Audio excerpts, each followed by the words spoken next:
He made a much better catch than that last year. No, he didn't. On a ball that's thrown high behind him in the flat. Hey, you have no idea what you're talking about. Go ahead.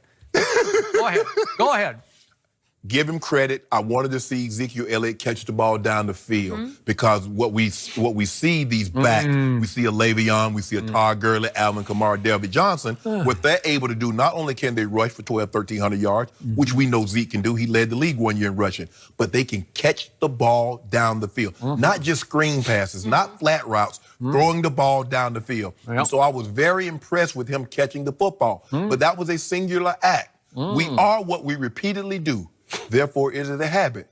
Yes. Not an act. This was an act. We've seen him do it once. Now, once we see him do it like the Gurleys, like the Bells, like the Kamaras, okay, now we can say, okay, now Zeke, this is a habit for Zeke, catching the ball. We're running routes, him on linebacker. So I'm not overly impressed because I really had no value, no interest in the Detroit Lions to begin with. That's it? My turn? Your turn. Thank you. All right. Here we go. I'm about to give you, even as a lifelong Dallas Cowboy fan, I'm going to give you an objective, unvarnished, lay it on the table straight from the gut view of what happened yesterday. This is my view, not yours, but mine. There was a whole lot I did not love about the way my Cowboys played yesterday on offense and especially on defense. But in the end, with the season on the line and the money on the table, Dak Prescott and Ezekiel Elliott combined on an extremely clutch play that not only saved the game, but put them in position to win the game on a walk-off field goal by Brett Maher, who's apologize. Pretty good. I'm not going to because we got a long way to go. Yeah, he got off to a shaky, rocky start at Carolina, but so far so good, and I'm not going to tempt fate by apologizing, but that pass and that catch was a thing of beauty. It was one for the ages, and I'm with Jerry Jones. I'm just glad I got to witness it. He got to see it live in person, and I got to see it live on Fox. And it was beautiful, and I will remember that pass and that catch for the rest of my life because Dak did exactly what I keep saying that he's highly capable of doing, and that's throwing a beautiful deep ball. And I'm about to talk in just a minute about others that he threw yesterday like he's highly capable of throwing. And Ezekiel Elliott did exactly what I beat this table for all week before this game on Sunday. What did I keep telling you? He has to catch it. I don't care about the carries. I care about the catches because nobody can deal with him in the open field. So what did he do?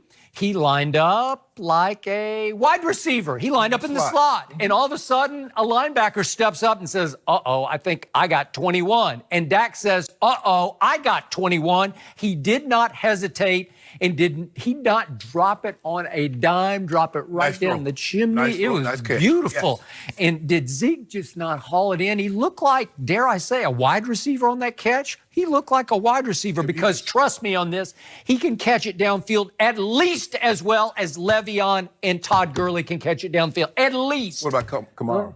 Okay, we'll throw him in there. I don't know. This guy is sensational. Yeah, who else you got? Jim Brown? You want to No, David Johnson. I don't know. Okay. Those are the two-way backs that you're talking about. All right.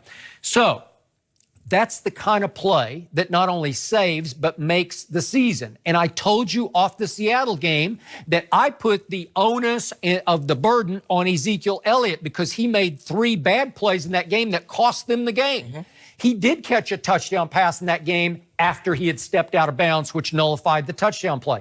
He did drop a huge 3rd and 9 pass that hit him right in the hands, and he could have turned up on Bobby Wagner and gone for 40 yards.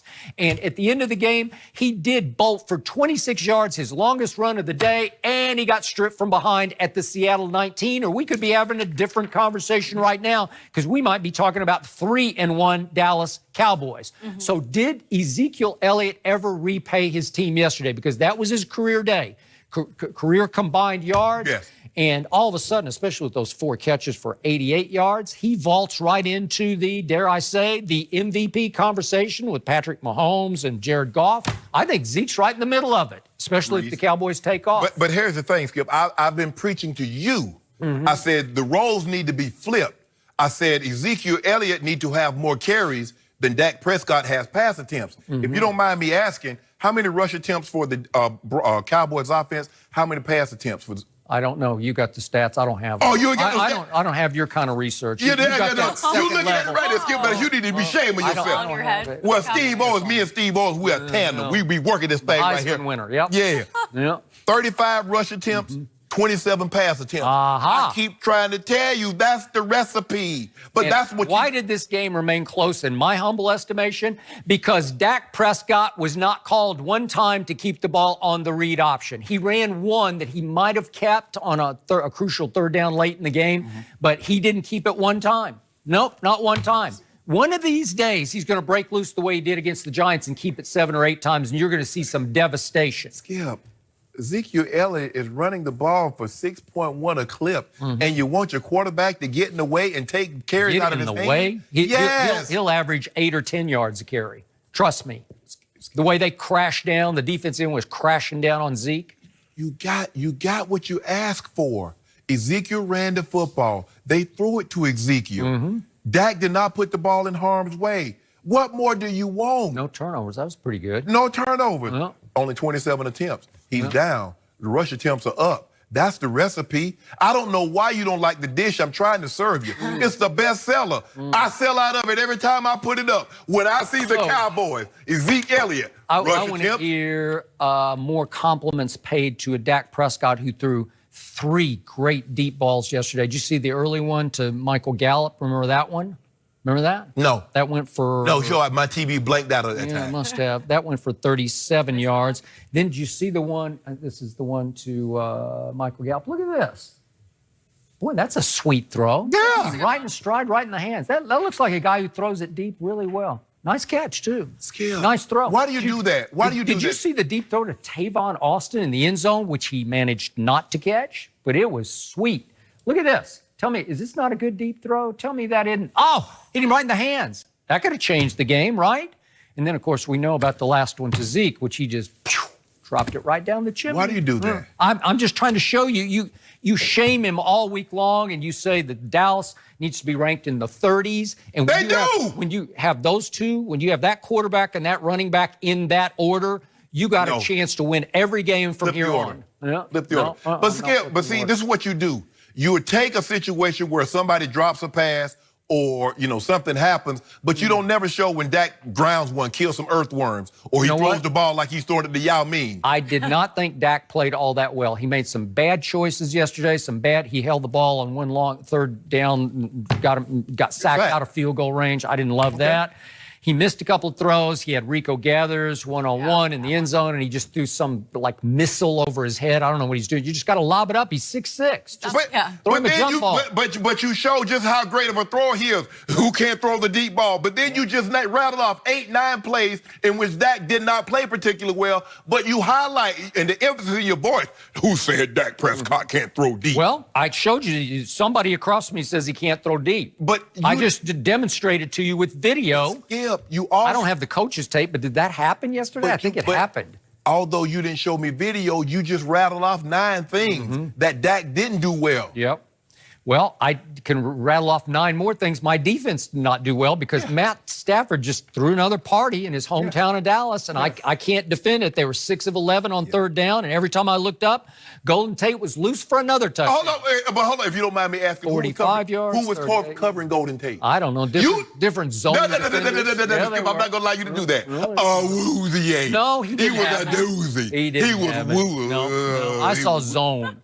I saw weird, soft. He was in a woozy zone. No, he wasn't in. You're right. That's what you saw, zone. Because Golden Tate was in a zone yesterday, cooking folks. Yep. And Jeff Heath got his shoulder knocked down. I don't know if he's going to be available. So now we got to deal with Deshaun Watson, who heated up yesterday. So this could be a long day, except for my man, DeMarcus Lawrence Taylor. You remember him? Yes. Yeah, remember him? Oh, He he's got 3 special. more sacks. Now he's leading the NFL in sacks at 5.5. Yeah. That's better than Khalil. Believe that? Let me ask you a question. Wow. If I gave you a choice right now, you can have DeMarcus Lawrence or Khalil Mack. Which one you take? I'll take DeMarcus Lawrence Taylor. He's just wreaking havoc on the NFL. Khalil Mack is in the MVP discussion, not Defensive Player of the Year. MVP. I'll take my guy. Skip, you do know the guy's had a sack, strip, a forced fumble in every single game. Yep. Well, now he gets to match his talents up against J.J. Watt on the same field, and Clowney, so here we go. Ooh, JJ. Yeah, they each had 2 sacks yesterday. You know what? Jeff Heath and Sean Lee must be working at the same place because they stay hurt. I guess they're not going to Tom Brady's pliability. Well, unfortunately, it sounds like Earl Thomas is not going to be a Dallas Cowboy. So He's not going to be a Seahawk either. Well, Earl cleaned out his locker as we speak. We are going to tell you more about that story because the Seahawks did beat the Cardinals yesterday, but all the attention was on Earl Thomas. In the fourth quarter,